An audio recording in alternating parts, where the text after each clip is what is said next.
Επειδή, όμως, όλα τα νομίσματα έχουν δύο όψεις, έτσι και στη συγκεκριμένη περίπτωση υπάρχει ένα μεγάλο πρόβλημα, η άμμος δεν είναι ιδιαίτερα φιλική προς το δέρμα μας. Η βάδιση με γυμνά πόδια στην άμμο δυστυχώς κάνει περισσότερο κακό παρά καλό στο δέρμα, λέει ο Δόκτωρ Μάρκος Μιχελάκης, δερματολόγος αφροδισιολόγος, αισθητική δερματολογία δερματοχειρουργική. Και αυτό διότι αφενός υπάρχει κίνδυνος τραυματισμού από αντικείμενα που ενδεχομένως κρύβονται στην άμμο, αφετέρου υπάρχει κίνδυνος μόλυνσης από κάθε είδους ιό, βακτήριο, παράσιτο και μύκητα.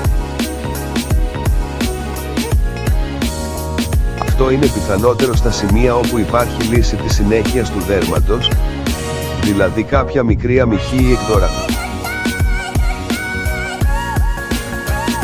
Αν και οι περισσότεροι παθογόνοι μικροοργανισμοί που υπάρχουν στην άμμο είναι αυλαβείς, μερικοί προκαλούν ασθένειες που μερικές φορές είναι επίμονες και οι σοβαρές. Οι πιο γνωστές από τις δερματοπάθειες που μπορεί να κολλήσει κανείς από την άμμο είναι οι μυρμηγκές.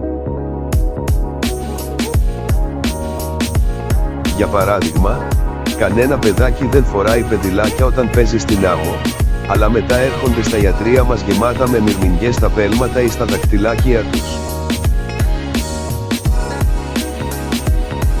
Οι μυρμηγκές είναι καλοήθη εξογκώματα στο δέρμα που προκαλούνται από ορισμένα στελέχη του των ανθρωπίνων θυλωμάτων, HPV. Τα στελέχη αυτά μπορεί να καταλήξουν στην άμμο από άλλα άτομα τα οποία είτε δεν γνώριζαν ότι είναι μολυσμένα με αυτά, είτε δεν έδωσαν σημασία. Οι μυρμηγκές μπορεί να εμφανιστούν στα χέρια, στο πρόσωπο και σε οποιοδήποτε άλλο σημείο του δέρματος.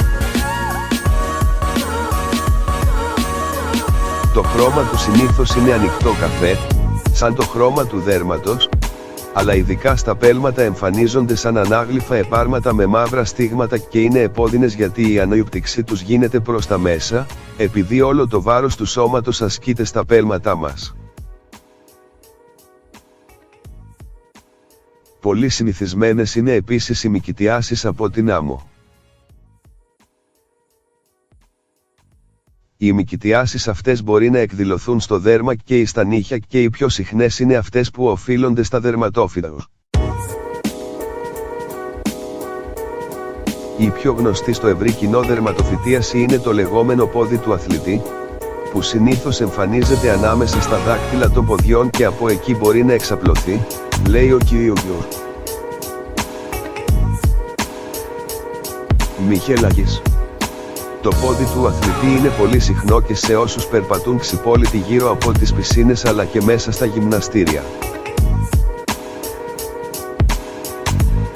Οι μύκητες λατρεύουν το υγρό περιβάλλον και όταν περπατά ξυπόλοιτο ένα άτομο με μύκητες στα πόδια του αφήνει σε κάθε βήμα σπόρια του μύκητα στην επιφάνεια που πατάει.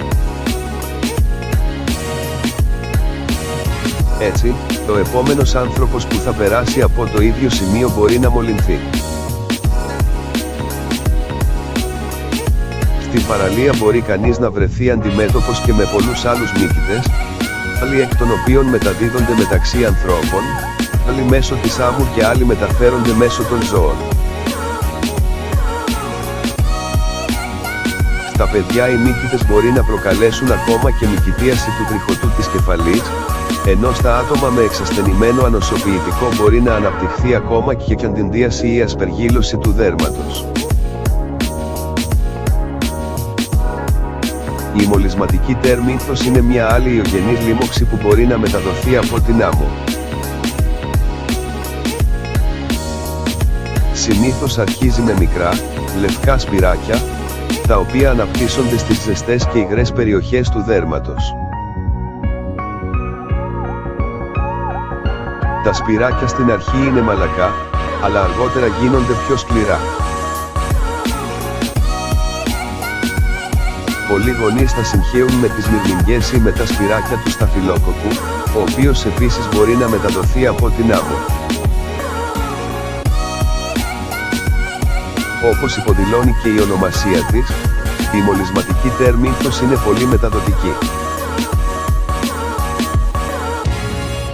Έτσι, μεταδίδεται εύκολα από το ένα σημείο του δέρματος στο άλλο και από τον έναν άνθρωπο στον άλλο. Ο υπαίτιος ιός μεταδίδεται με την άμεση επαφή με τα σπυράκια, με την επαφή με την άμμο, αλλά και με αντικείμενα όπως οι πετσέτες, τα σεντόνια κύριο. Λαδαπή. Και αυτός είναι ένας ακόμα λόγος για τον οποίο κάθε λουόμενος πρέπει να έχει τη δική του πετσέτα, την οποία θα απλώνει οπωσδήποτε πάνω στη ξαπλώστρα, πάνω στην ψάθα ή την καρέκλα πριν καθίσει, τονίζει ο Δόκτωρ Μιχελάκης. Από την άμμο μπορεί κανείς να κολλήσει ακόμα και βακτήρια που προκαλούν γαστρεντερίτιδα, όπως ο εντερόκοκος και το E.